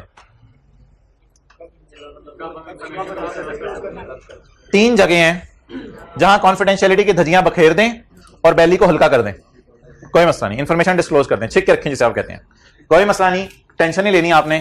कहते आई कैप कहते हैं मैं आपके साथ हूं, ऐसे मौके पे अगर आपको बोलना पड़ जाए ना तो टिड हल्का कर दो, आप बोल दो, देखी जाएगी। The following are the circumstances where chartered accountants are required to disclose the confidential information or when such disclosure might be appropriate. कहां एप्रोप्रिएट होगा डिस्क्लोजर? खुद ही disclosed by law. High court, supreme court में आप चले गए, securities exchange commission of Pakistan ने आपको बुला लिया, किसी ने आपको बुला लिया, तो लॉ अगर हुक्म दे रहे हैं आपको तो फिर तो आपको डिस्क्लोजर देना पड़ेगा। Disclosure is permitted by law. Required और परमिटेड में क्या फर्क है? रिक्वायर्ड मींस लॉ वाला कह रहे हैं मस्ट डिस्क्लोज करो, और परमिटेड मींस लॉ में इजाजत है डिस्क्लोज करने की। Is permitted by law and authorised by client और एम्प्लॉइंग ऑर्गेनाइजेशन। इसमें परमिटेड का मतलब है लॉ इजाजत देता है डिस्क्लोज कर दो, फिर आप ऐसा करें, बेहतर है पूछ लें किससे? एम्प्लॉइंग ऑर्गेनाइजेशन से पूछ लें। भाईजान मैं आपको बताने लगा हूं, मैं आपकी बातें दूसरों को बताने लगा हूं क्योंकि मुझे कौन परमिट कर रहा है, और आप अगर मुझे रोकें भी तो मैं रुकूंगा नहीं क्योंकि मुझे लॉ ने परमिशन दी हुई है। और अगली बात, disclosure is not prohibited by law and there is a professional duty to disclose. अच्छा, इसका क्या मतलब होता है? Disclosure is not prohibited by law and there is a professional duty to disclose. Law आपने पढ़ा, लॉ में लिखा नहीं हुआ था कि डिस्क्लोज करो या ना करो। Disclosure is not prohibited by law, law ने मना नहीं किया हुआ डिस्क्लोज करना, लेकिन लॉ ने लिखा भी नहीं हुआ कहीं डिस्क्लोज कर दो ये बात। अब ये ओपन है बात, जजमेंटल सी है। इसमें अगर आपको महसूस हो कि आपकी प्रोफेशनल ड्यूटी बनती है कि मैं अगलों को सच बता दूं वरना बहुत बड़े बड़े लोगों को नुकसान हो जाने हैं, शुगर मिलों के केस आए थे और पता नहीं कौन कौन से केस आए थे, तो आपको पता था लॉ ने इसमें कुछ नहीं कहा मुझे, लेकिन आप किसी फर्म में किसी शुगर मिल के अंदर अकाउंटेंट है और आपको पता है कि मेरे पास कुछ ऐसी इंफॉर्मेशन है कि शुगर का स्टॉक पड़ा हुआ है और उसकी वजह से मुल्क में चीनी की प्राइसेस कम हो सकती हैं, तो आप अपनी प्रोफेशनल ड्यूटी यहां निभाएं, फिर नौकरी जाती है जाए, आप अपनी प्रोफेशनल ड्यूटी निभाते हुए क्या करते हैं? इस इंफॉर्मेशन को डिस्क्लोज करते हैं। और अगर आपसे कोई पूछे ये इंफॉर्मेशन आपने क्यों डिस्क्लोज की, आप उसका जवाब दें it is not prohibited by law, law ने मना नहीं किया था। इसलिए मैंने ग्रे एरिया को यूज करते हुए, यानी मुझे जजमेंटल था थोड़ा सा, इसलिए मैंने देखा देखी जाएगी और मैं अपनी ड्यूटी समझ के लोगों के इंटरेस्ट के लिए ये इंफॉर्मेशन को क्या कर दूं? डिस्क्लोज कर दूं। अब 3 बातें अलग अलग है। पहले, लॉ ने कहा है डिस्क्लोज करो, फिर तो किसी से पूछने की जरूरत नहीं, और डिस्क्लोज करें। लॉ ने इजाजत दी है डिस्क्लोज करने की, इसमें थोड़ी सी एक फॉर्मेलिटी है, अपने एम्प्लॉयर से इजाजत ले लें। आखिरी बात, बोले आखिरी बात, लॉ ने ना कहा है डिस्क्लोज करो, ना मना किया डिस्क्लोज करो, लेकिन आपको लग रहा है कि मेरी प्रोफेशनल ड्यूटी है, मैं इस मौके पे क्या कर दूं, तो ऐसी सूरत में आप डिस्क्लोज कर दें। चलें जी, IAS 21 की तरफ वापस आते हैं। जिन हजरात ने कल वाला लेक्चर नहीं लिया फिजिकल वालों ने, वो कल वाला लेक्चर ले लीजिएगा। अभी जो मैं बातें करूंगा को खास उनका कल वाली बातों से ज्यादा ताल्लुक नहीं है। IAS 21 मैं बाद में शुरू करता हूं। IAS 40 का जरा मुझे स्कोप बता दें क्या था। FAR 1 IAS 40 का नाम, IAS 40 जरा रिवाइज कर लेते हैं। इन्वेस्टमेंट प्रॉपर्टी, स्कोप क्या था? लैंड बिल्डिंग, नहीं प्लीज, गाड़ी मशीनरी भी था, नहीं लैंड और बिल्डिंग था इसमें। अच्छा, और या एंड, शायद आपको याद हो दोनों के दरमियान और था, लैंड या बिल्डिंग। मकसद क्या था? आपने लैंड एंड बिल्डिंग इसको महंगा करके बेचना हो, कैपिटल एंड और यानी दोनों भी हो सकते हैं ना, फिर और में तो दोनों भी हो सकते हैं। तो अगर कोई बंदा लैंड खरीदे या बिल्डिंग खरीदे और मकसद क्या हो, किराए पे देना या महंगी करके बेचना। तो ये किस स्टैंडर्ड में फॉल करेगा, इन्वेस्टमेंट। और फिर सबसे बड़ी बात क्या हो जाएगी, ये डेप्रीशिएट नहीं करेगा। इसके पास एक ऑप्शन अवेलेबल है, अगर ये फेयर वैल्यू मॉडल की तरफ चला जाता है और इन चीजों को किस पे रखना चाहता है, और अगर कॉस्ट मॉडल पे रखना चाहता है इनको, तो फिर ये डेप्रीशिएट करेगा। क्लियर हो गया। तो अब IAS 40 आपको जरा भूला होगा, इसकी थोड़ी सी रिवीजन करते हैं, एक छोटा मोटा सवाल कर लेते हैं। हैंड रिटन पेजेस हैं बुक के एंड पे, निकालिएगा, ढूंढने जरा। बुक के एंड पे एक ही सफा है,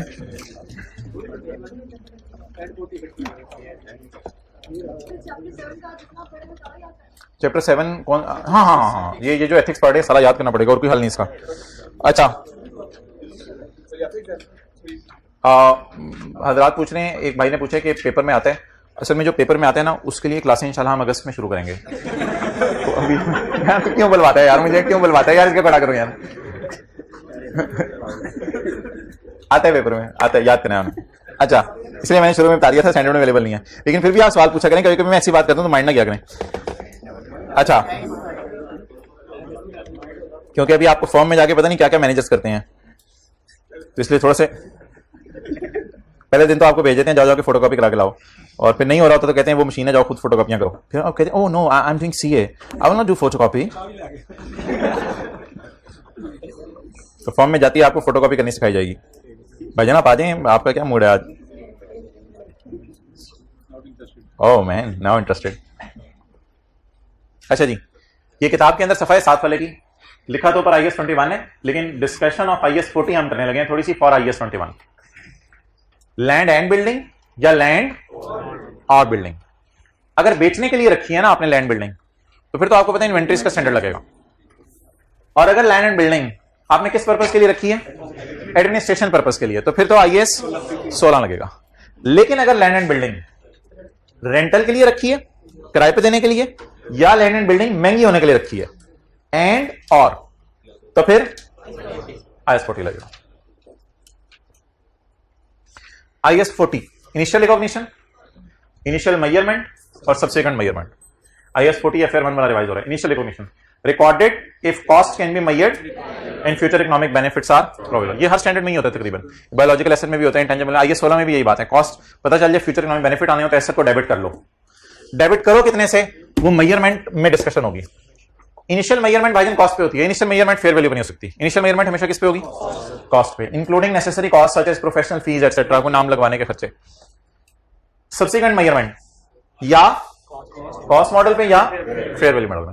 अब इन दोनों में छोटा और फेयर वैल्यू पे नहीं लेके जाएंगे, फेयर वैल्यू पर। और इस मॉडल में आप डेप्रीशिएट नहीं करेंगे और फेयर वैल्यू पर लेके जाएंगे। बस बार बार बता दें, कॉस्ट मॉडल में आप क्या करेंगे, डेप्रीशिएट करेंगे, यानी बिल्डिंग को ही करेंगे ना, लैंड को तो नहीं कर सकते, डेप्रीशिएट करेंगे। और फेयर वैल्यू मॉडल पे डेप्रीशिएट नहीं करेंगे। लेकिन चलें जी, एक सवाल करते हैं, मैं इसका सॉल्यूशन नीचे से मिटा दूं, आप मीनवाइल सवाल पढ़ लें।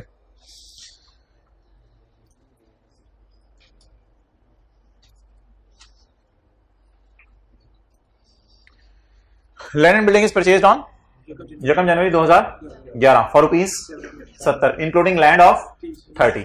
अब अगर हमने कॉस्ट मॉडल की तरफ गए तो हमने डेप्रिशिएट किसको करना है, 70 को, 30 को या 40 को, 40 को। Life of building is 10 year, कल पढ़े से कोई ताल्लुक नहीं है, life of building is 10 years. और fair value of property on 31 December 11 साल बाद, 31 December 11 is ₹10 and rupees on 31 December 12। Prepare journal entries for year end 31 December 11 and 12। अच्छा, मैं पहले एज्यूम कराऊं कि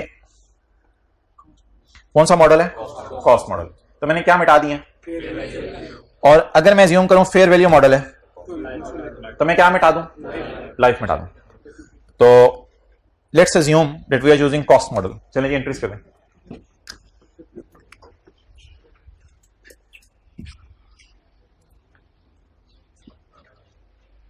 इफ आई एम यूजिंग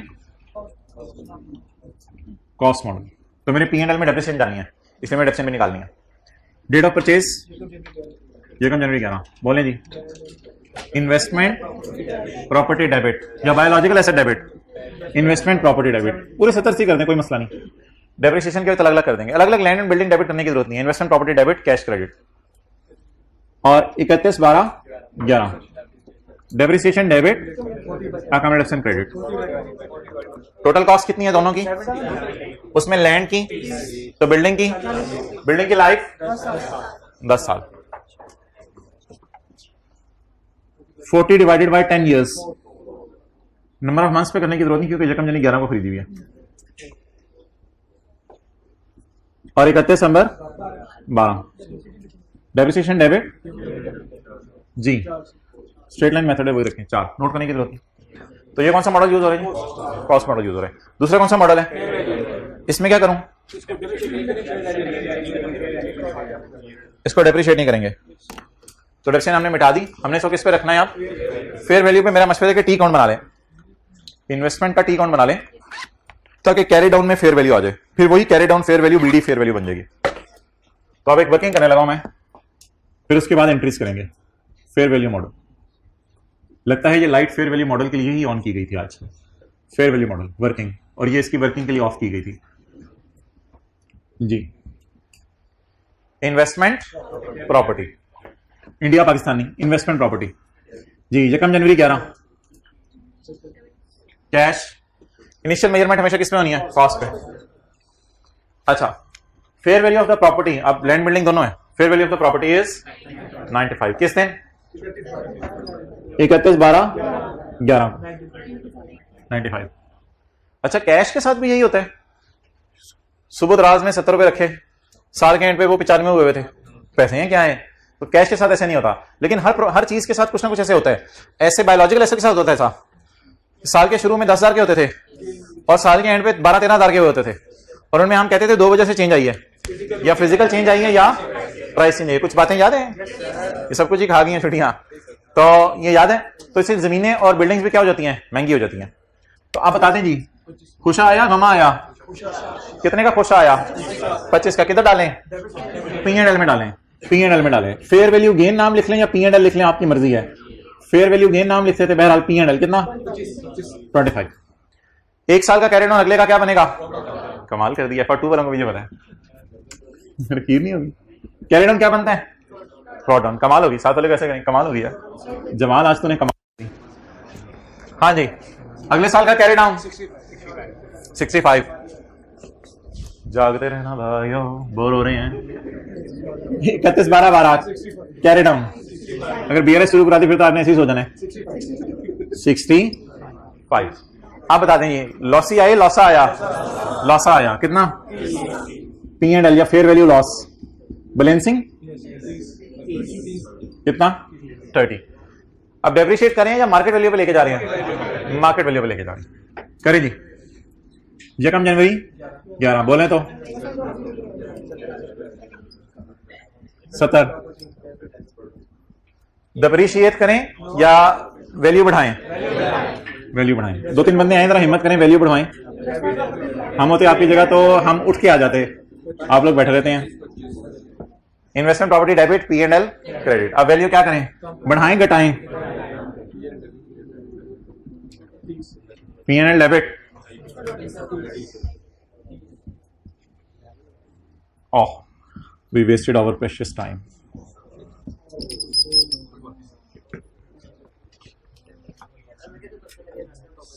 यार वो इसलिए कि मैंने ना, सही कह रहे हो आप, वहां पर ये लिखा हुआ है सारा इसलिए मैं पता चला ना, सवाल में बताएगा ये इन्वेस्टमेंट प्रॉपर्टी है या हेल्ड फॉर दिस पर्पज है जी। भाईजान क्या एंट्रीज हैं? 70 रुपए, 4 रुपए, 4 रुपए। किस मॉडल में? किस मॉडल में? कॉस्ट मॉडल में। और 70 रुपए, 25 रुपए और 30 रुपए किस मॉडल में? लेकिन इसमें क्या करनी पड़ी? एक working. So what is the summary guys? Cost model क्या करता है? Show asset in balance sheet at less accumulated and accumulated impairment, P&L will show। Fair value model क्या करता है? Show asset in balance sheet at fair value, P&L will show gain loss due to fair value इसमें, and do not depreciate. अच्छा, मैं इस बात को तस्लीम करता हूं कि आप हजरात ने कल का लेक्चर नहीं लिया, स्टिल कोई परेशानी वाली बात नहीं। मुझे बताएं, आपकी जेब में सुबह उठे तो $12 पड़े हुए थे, सुबह उठे तो आपकी जेब में कितने डॉलर पड़े हुए थे? $12 पड़े हुए थे। ये संडे को अम्मी ने खुश होकर आपकी जेब में डॉलर डाल दिए थे। खाला आई हुई थी अमेरिका से, आपकी जेब में अम्मी ने डॉलर डाल दिए। आप सबसे पहला काम क्या करेंगे? आप गूगल बाजी पे जाएंगे और चेक करेंगे $1 कितने का, ताकि आप लेवल तो चेक करें ना आपकी जेब में कितने पैसे हैं। तो $1 पड़ा 190 का, थोड़ा ज्यादा पुराना पाकिस्तान का, तो $190 का। आप बता दें आपकी जेब में कितने, बताएं जी आपकी जेब में कितने पैसे हैं? बोले $12 इंटू रुपीज 190, $2280 और इधर $12। अच्छा $12 और असल में आपकी जेब में कितने पैसे हैं? $2280। एक मटन कढ़ाई आ सकती है आराम से, आ जाएगी? नहीं आएगी मटन कढ़ाई? आधा किलो मटन कढ़ाई, आधा किलो मटन अच्छा मटर कढ़ाई आ जाएगी। तो माशाल्लाह $12 की भाई फरमा रहे हैं, आधा किलो मटन कढ़ाई में खा सकता हूं। तो $12 का क्या मतलब है? जेब में कितने पैसे हैं? 2280। तो इसी तरह आपकी जेब में कैश की बजाय अगर आपके पास प्रॉपर्टी हो, जेब में नहीं, आपके पास प्रॉपर्टी हो बाहर के मुल्क में, तो उसकी भी फेयर वैल्यूज लेके आप कर सकते हैं सॉल्व। तो चाहे अब आपने कल की क्लास ली थी या नहीं ली थी, मुझे इन्वेस्टमेंट प्रॉपर्टी का टी अकाउंट बना दें फेयर वैल्यू मॉडल पे, जल्दी करें।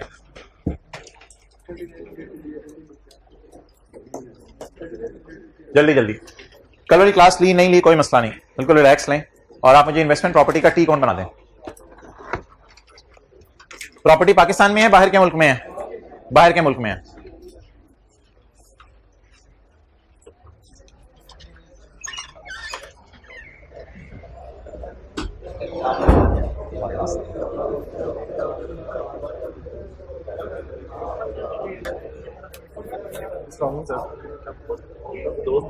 क्या बना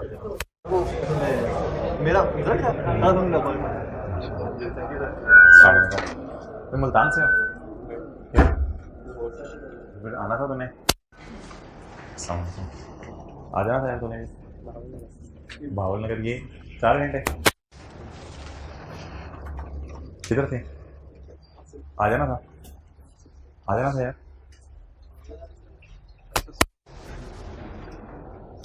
यूट्यूब वाला लेक्चर देख लेना, जो लेक्चर नंबर 33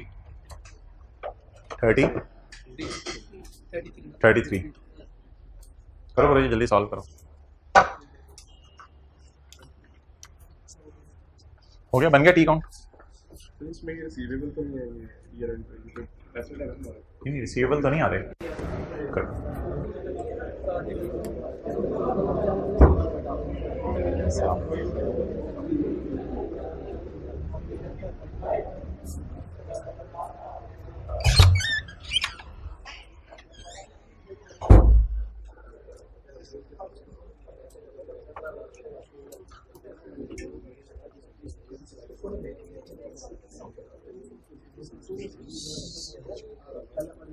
कितनों में से हो गया? हाथ पे करते हैं।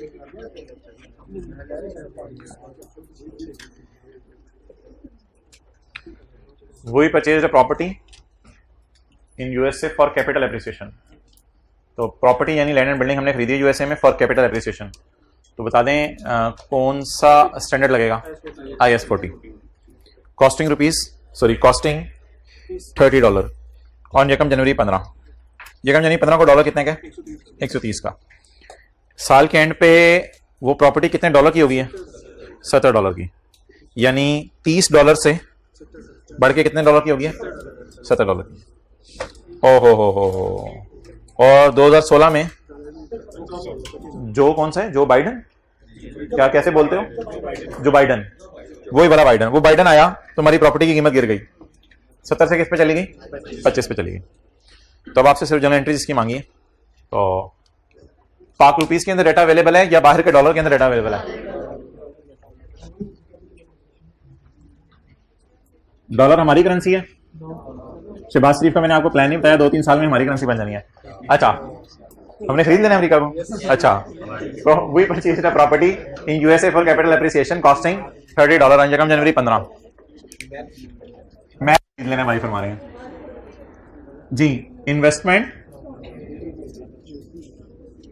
प्रॉपर्टी यकम जनवरी 15, चुप रहे। यकम जनवरी 15 कैश कितना पे किया?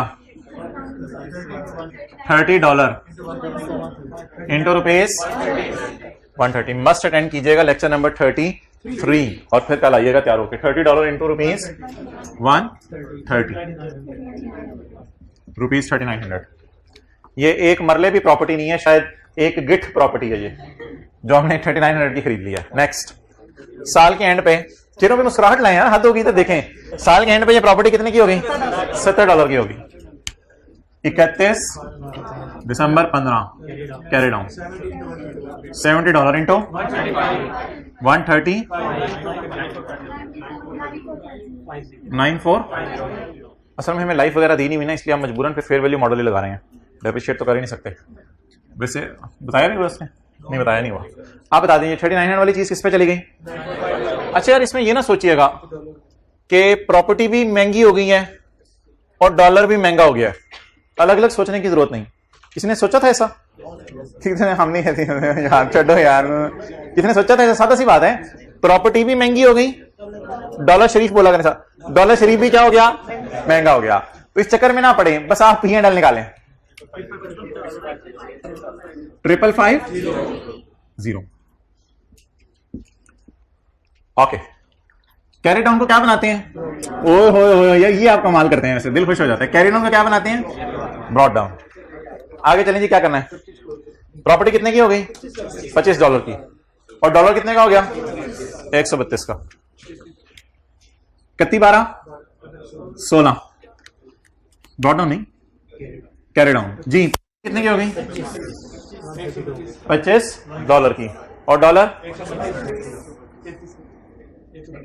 132 3300। डन। कितने लोगों ने ये बना लिया था और कल की क्लास नहीं ली हुई थी? वेल डन, ये वगैरह बना लिया, ठीक है। अब ये मतलब नहीं कि नहीं लेके आनी, क्योंकि उसमें जो बातें की थी उनसे मैं लिंक करके चीजें नहीं चल रहा आज। अच्छा,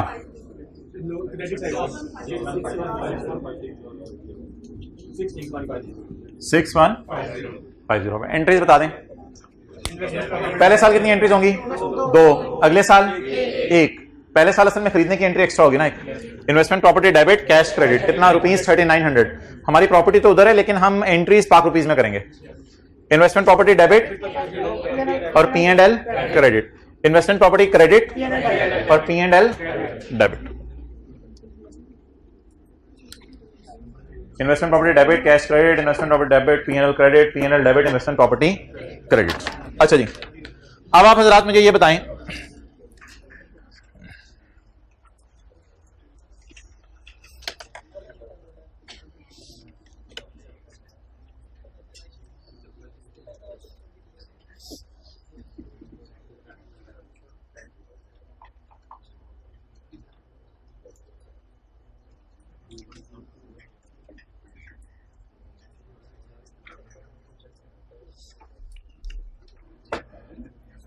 अच्छा पेज 563 क्वेश्चन 11, पेज 563 क्वेश्चन 11।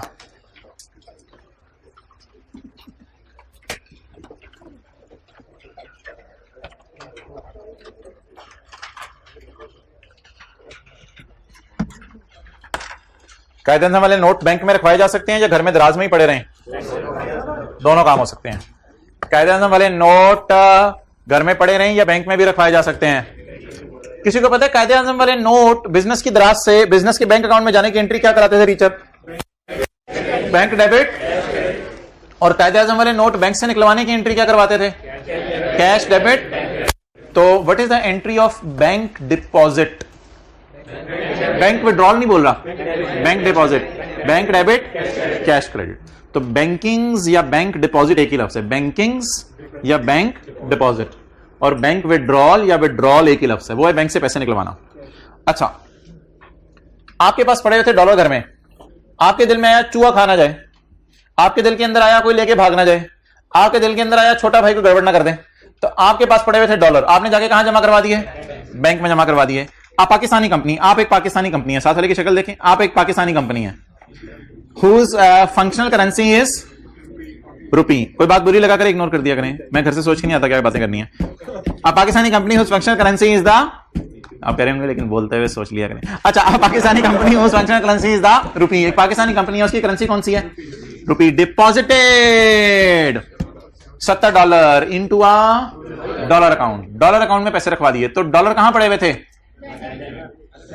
यार? बैंक में पड़े थे, तो बैंक में क्यों रखवाने हैं? एक मिनट की खामोशी।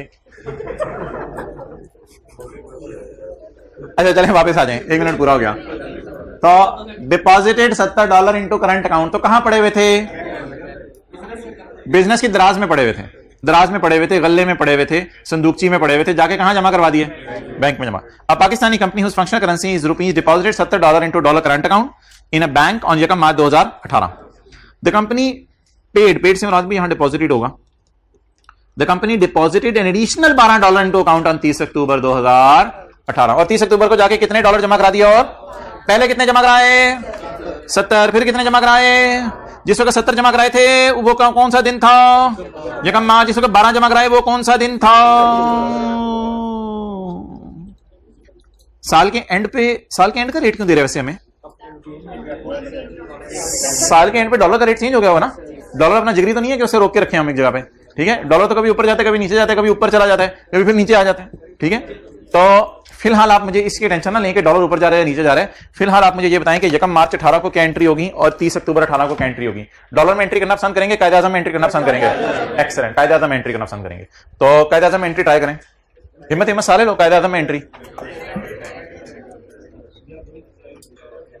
पहली 2 एंट्रीज कर दें, तीसरी एंट्री में खुद कराऊंगा।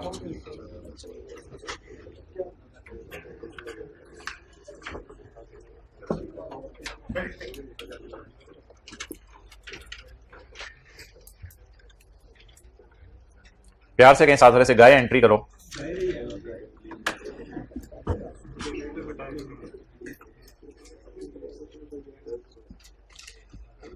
आखिरी रोज से मैं शुरू करने लगा हूं रिजल्ट पूछना।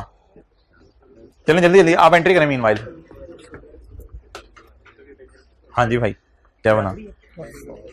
माशाल्लाह। कितने दिए थे? बाकी तो रहे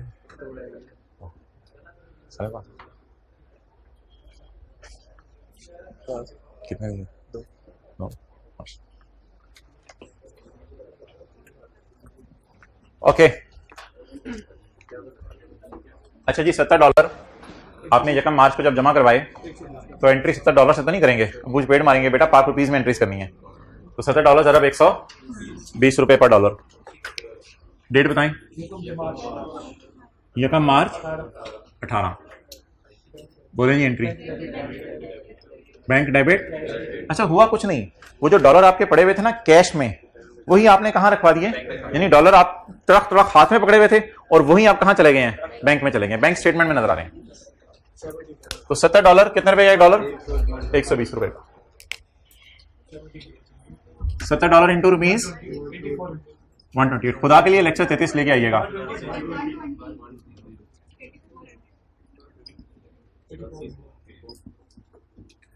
तो आप कितने पैसे बैंक में जमा करवाए? $70 या 8400? अच्छा, वैसे बैंक को फोन करके पूछेंगे, बैंक क्या बताएगा? बैंक कहेगा डॉलर आपके पड़े हुए हैं। कितने डॉलर पड़े हुए हैं? $70। बैंक से पूछेंगे कितने डॉलर पड़े हुए हैं? बैंक चपेट मारेगा जितने रखवाए थे, 70 ही रखवाए थे। लेकिन आप अपनी एंट्रीज के एतबार से क्या समझेंगे मैंने कितने पैसे रखवाए हैं? 8400। अब आपके पास आसमान से डॉलर आते हैं, असल में होता है आप आंख बंद करते हैं डॉलर आ जाते हैं। तो आपके पास कुछ और डॉलर आ गए 30 अक्टूबर 2018 को, ये भी आपने कहां जाके जमा करा दिया? बैंक में जमा करा। क्या अमाउंट? 30 अक्टूबर 2018। फिर आपने बैंक में पैसे पे कर दिए, बैंक डेबिट कैश करेंगे। कितने डॉलर? $12 into rupees 1140। क्लियर? अच्छा जी, पहले डॉलर की एंट्री आपने कितने रुपए पे मारी थी? 120 पे मारी थी। दूसरे डॉलर की एंट्री आपने कितने रुपए में मारी? क्या साल के एंड पे डॉलर इतने का ही होगा या डॉलर जो है वो मस्ती करेगा? दाएं बाएं कुछ होगा डॉलर? जी, साल के एंड पे डॉलर ही रह गया बेचारा। कितने का हो गया? 97 का। अब हमें देखना पड़ेगा यार कि डॉलर्स पे हमें गेन आया है या डॉलर्स पे हमें, अब थोड़ी सी आपकी ना अटेंशन चाहिए होगी, थोड़ी सी आपकी अटेंशन चाहिए होगी। कैलकुलेशन में करने लगा, लेकिन इधर ना ऐसे हाथ फेर के सफे पे आवाज नहीं आ रही मुझे, वो कैलकुलेशन पहले देखिएगा। थोड़ी सी ज्यादा टेंशन चाहिए आपके साथ वाले क्या? मुझे बताएं, हमारे पास एक तो $70 पड़े हुए हैं बैंक में, वो अब कितने के हो गए हैं? अब कितने के हो गए? 97 इंटू ₹97 6790। अच्छा, अब आप मुझे ये बताएं कि ये डॉलर मेरी बुक्स में ऑलरेडी कितने पे आ रहे हैं? एक्सेलेंट। ये वाले डॉलर जो 70 है मैं उनकी बात कर रहा हूं, ये डॉलर ऑलरेडी मेरी बुक्स में कितने पे आ रहे हैं? 8400। मैं एक लफ्ज लिखा करूंगा वर्सेस, यानी बिल मुकाबला। 6790 के बैलेंस शीट डेट पे हैं, लेकिन मैंने रिकॉर्ड कितने पे किए हुए हैं? 8400 पे। मुझे आप बता सकते हैं कि मेरी पुरानी फिगर कितनी है जिस पे मैंने रखा हुआ था इनको? 8400। और नई फिगर कौन सी है जिस पे मैं लेके जाना चाह रहा हूं? अब पुरानी को नई पे लेके जाऊं, यानी बैंक में पड़े हुए 84 मेरे 6790 हो जाए, तो मेरी जान निकल जाएगी या मेरी बाछें खिल जाएंगी? जान निकलेगी, बाछें खिलेंगी, जान निकलेगी, बाछें खिलेंगी, जान निकलेगी। किस बात पर? निकलते निकलते रह जाएगी, निकाले ना आप, अगली एंट्री भी करनी है, तो मेरी जान निकलने वाली हो जाएगी ये सुन के कि 8400 वाली चीज कितने पे गिर गई।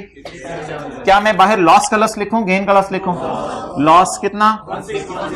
1610। मुझे 1610 रुपए नुकसान आया। क्लियर? अच्छा, एक और कैलकुलेशन भी कर लूं, दोनों की इकट्ठी एंट्री कर लूंगा। कितने डॉलर और जमा कराए थे? $12। $12 ये वाले अब स्टिल 97 के ही हो गए हैं, क्योंकि सारे डॉलर नए पुराने अब कितने के हो गए हैं? 97 के। 1164। ये किताबों में कितने के पड़े हुए हैं? किताबों में पड़े हुए कितने के? 1140 के। तो पुरानी कैलकुलेशन के मुताबिक ये 1140 के हैं, और नई कैलकुलेशन के मुताबिक अब मेरी चीज 1140 वाली पड़ी एसेट जो हो, एसेट हो 1140 वाली चीज पड़ी 1164 की हो जाए, तो बताएं ये बाछें खिलने वाली बात है? तो कितने से बाछें खिलाएंगे? गेन 24। क्या आप जिंदगी में गेन और लॉस को नेट कर सकते हैं? क्या गेन और लॉस को नेट कर सकते हैं? खुशियां ज्यादा हों तो गमों को खा जाती हैं, और गम ज्यादा हों तो किसे, क्या किसको कहेंगे किसे खाए? गमों को कहेंगे गमे, बड़े गमे को कहेंगे छोटी.com खुशी को खा जाए। क्या बचा? गम बचा। कोई क्लास का बच्चा गम निकाल के दिखाए। 15। अब 2 एंट्रीज करें या 1 एंट्री कर लें? किस वाले गम से? ग्रॉस गम। ग्रॉस गम कितने? खुशी कितनी है? नेट गम। तो जिंदगी नेट गम और नेट खुशियों के साथ ही चलती है। नेट एंट्री करें। 31 दिसंबर 18। बताएं जी। अच्छा, इसको ना लॉस को P&L में डालना होता है, इसका नाम हम रखा करेंगे एक्सचेंज लॉस। एक्सचेंज लॉस, इसको P&L में डाला करेंगे। एक्सचेंज लॉस डेबिट और क्रेडिट बैंक। 1586। नोट करें जरा जी। मैं इसका बताता हूं। अभी ये ना कैलकुलेशन कुछ लेंथी हो जाएगी, इसका एक शॉर्टकट अभी आपको बताना है, लेकिन पहले आप ये नोट कर लें।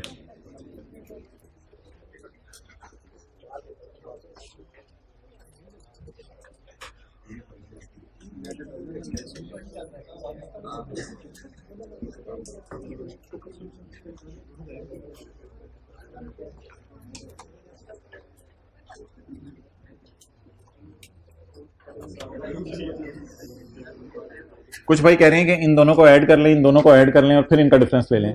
वो ठीक, बेहतर है, बस इस तरह चलने लगा।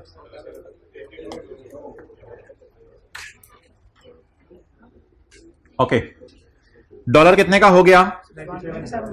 डॉलर कितने का हो गया? इसलिए ये नई वैल्यूज हैं, लेकिन हमारी किताबों में मेरे एसेट 8400 से गिराने हैं और 1140 से ऊपर बढ़ा के 1164 पे लाने हैं। तो यहां गम आ रहा था, यहां खुशी आ रही थी। ट्राई करें। ट्राई करें टी अकाउंट बनाने की। इन्वेस्टमेंट प्रॉपर्टी वाला टी अकाउंट बनाया था, ट्राई करें टी अकाउंट बनाने की। टी अकाउंट का नाम रखिएगा बैंक अकाउंट। ट्राई करें जरा टी अकाउंट बनाने के, खुद ट्राई करें। उसमें ना फिर इतना लंबे चौड़े चक्कर में नहीं पड़ना पड़ेगा। अगर टी अकाउंट बन के आपका 1586 आ जाता है तो आपके साथ वाले को शाबाश मिलेगी कि किस खुशकिस्मत के साथ बैठा हुआ है। टी अकाउंट बना के ट्राई करें।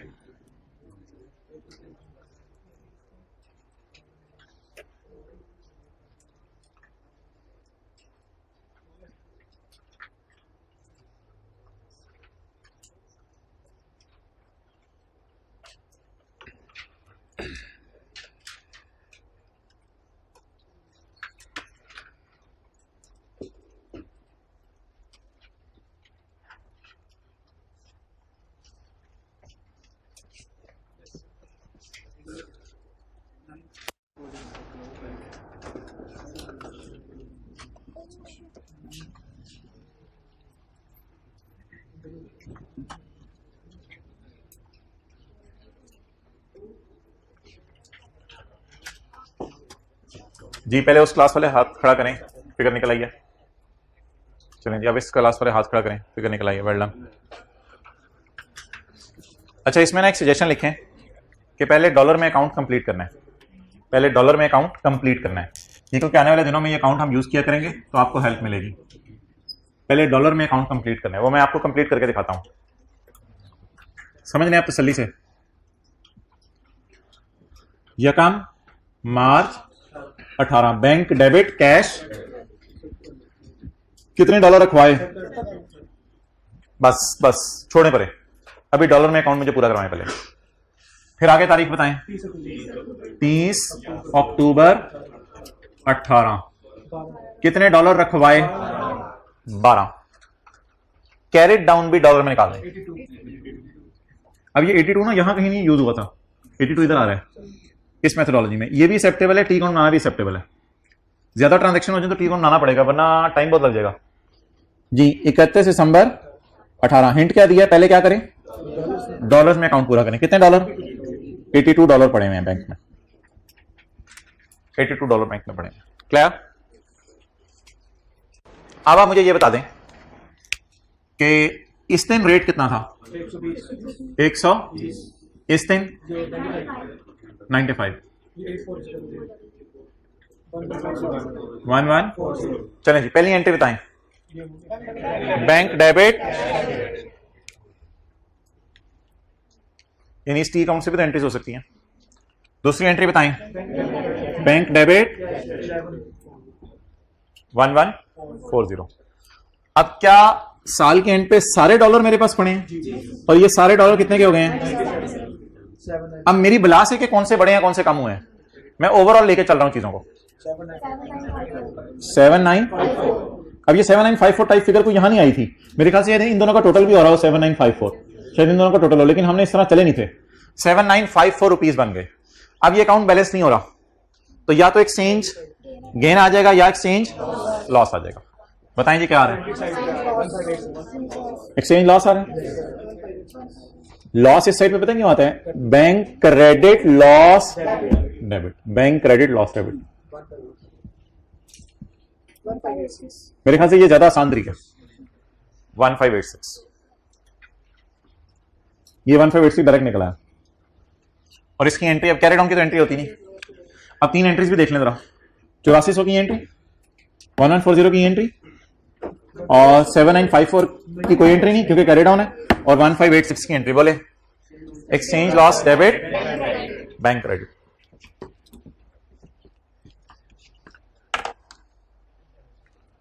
तो लिखें जहां ज्यादा ट्रांजैक्शंस हो, 2 3 4 ट्रांजैक्शंस आ जाएं। वैसे तो इधर भी ज्यादा ट्रांजैक्शन थी, 2 भी काफी है मेरी नजर में। जहां ज्यादा ट्रांजैक्शंस हो तो बैंक का टी अकाउंट बना लिया करेंगे।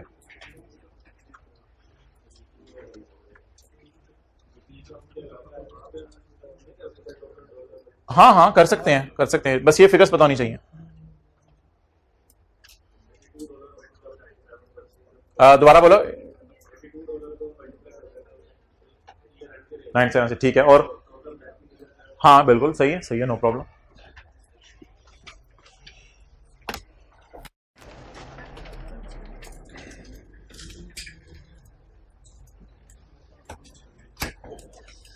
ओके भाई इधर लाओ।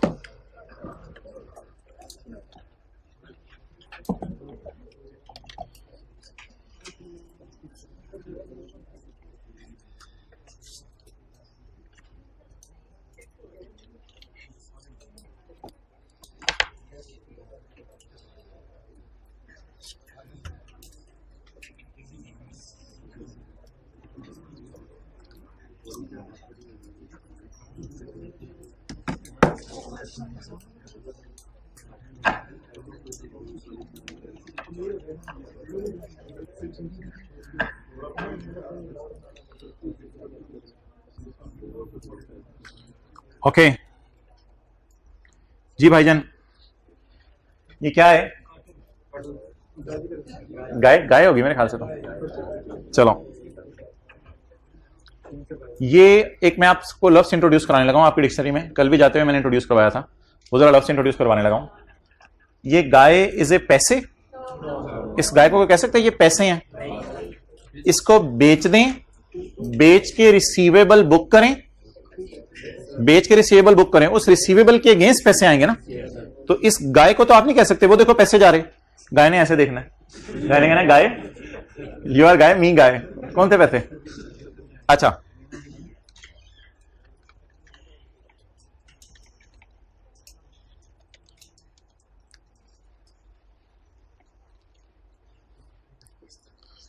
अच्छा भाईजान, ये प्लांट है, ये क्या है? प्लांट है, और मुझे लग रहा है इससे जहाज बन रहे हैं इधर। अच्छा, ये जो प्लांट है, ये प्लांट पैसे हैं, प्लांट पैसे हैं। आप प्लांट को करंट एसेट में कैश एंड बैंक के साथ डाल के शो करेंगे, प्लांट पैसे हैं, तो प्लांट पैसे नहीं है, इसलिए प्लांट को कहते हैं नॉन मॉनेटरी। क्या कहते हैं? और बायोलॉजिकल एसेट्स को भी क्या कहते हैं? Non monetary. अच्छा जी, ये मिसाल के तौर पे मैं कहता हूं कि जी ये सॉफ्टवेयर्स हैं, हार्डवेयर नहीं, सॉफ्टवेयर्स। तो क्या ये सॉफ्टवेयर पैसे हैं? पैसे, कंप्यूटर के अंदर जो सॉफ्टवेयर आप कह सकते हैं ये पैसे हैं। तो ये तीन लफ्ज याद कर लें, कौन कौन से? Property, plant and equipment, biological assets और इंटेंजिबल्स। क्या ये पैसे हैं या नॉन मनी है? मनी या नॉन मनी? अच्छा, आपके पास कैश पड़ा हुआ है, क्या ये मनी है? तो इसे कहते हैं मॉनेटरी। क्या कहते हैं? मॉनेटरी। आपके बैंक में पैसे पड़े हुए हैं, क्या ये मनी है? जी बिल्कुल, इसे क्या कहते हैं? मॉनेटरी। मॉनेटरी। यह डेटर मनी तो नहीं है, लेकिन डेटर से डायरेक्टली जो है वो मनी आनी है, यानी डायरेक्ट डेटर देख के जहन में मनी ही जहन में आती है कि पैसे ही आने हैं। लेकिन गाय को देख के जहन में ऐसे नहीं होता कि पैसे ही आने हैं, उससे दूध भी निकलना है, ये भी निकलना है, वो भी होना है, वो भी होना है, गोश्त भी हो सकता है, कुछ भी हो सकता है। तो गाय तो अलग चीज है। और प्लांट देखते ही जहन में कैश नहीं आता जहन में। प्लांट तो गाड़ियां भी बनाएगा, प्लांट तो जहाज भी बनाएगा, प्लांट तो खुद भी जहाज बन जाएगा, प्लांट तो पता नहीं क्या क्या है, ठीक है। लेकिन डेटर जब भी जा रहा हो सामने, मेरा डेटर जा रहा हो, कॉलेज वालों के सामने स्टूडेंट जा रहा हो जिसने फीस ना दी हो, तो पैसे ही नजर आएंगे, कैश। तो डेटर, डेटर। और क्रेडिटर, क्रेडिटर, क्रेडिटर से पैसे लेने हैं देने हैं? पैसे देने हैं। तो ये भी मनी टाइप चीज है, मॉनेटरी। मॉनेटरी। बैंक को लोन वापस करना है, मॉनेटरी। यानी यही फील आएगा जैसे ही बैंक पे नजर पड़ा करेगी तो सोचा करेंगे इसको मैंने पैसे, और कोई ख्याल नहीं आएगा, ठीक है। अगर मैं पैसे ना दूं ये मेरे साथ क्या करेगा वो अलग बात है, मैंने इसको पैसे देने हैं, दैट इज मॉनेटरी। मैंने किसी को उधार दिया हुआ है, तो जब भी वो मुझे नजर आएगा तो मुझे पैसे आते हुए नजर आएंगे, मैं आंखें बंद करके फील करूंगा इसके जेब से पैसे निकल रहे हैं, मेरी जेब में पैसे आ रहे हैं। मॉनेटरी। मॉनेटरी। गाय जा रही होगी ये नहीं सोचूंगा पैसे आ रहे हैं, उससे दूध भी आ सकता है, उससे गोश्त भी आ सकता है, ठीक है। मॉनेटरी। इन सारी चीजों को छोड़ें, क्या मैं कह सकता हूं रिसीवेबल्स और पेएबल्स? रिसीवेबल्स और पेएबल्स, इन्हें क्या कहते हैं? इन्हें क्या कहते हैं? मॉनेटरी। मॉनेटरी एसेट्स कहते हैं या मॉनेटरी लायबिलिटीज कहते हैं इनको? ये सवाल मैंने कल भी नहीं पूछा था। ये मॉनेटरी एसेट्स हैं या मॉनेटरी लायबिलिटीज हैं? बाईजान स्टैंडर्ड कहता है ये मॉनेटरी आइटम्स हैं।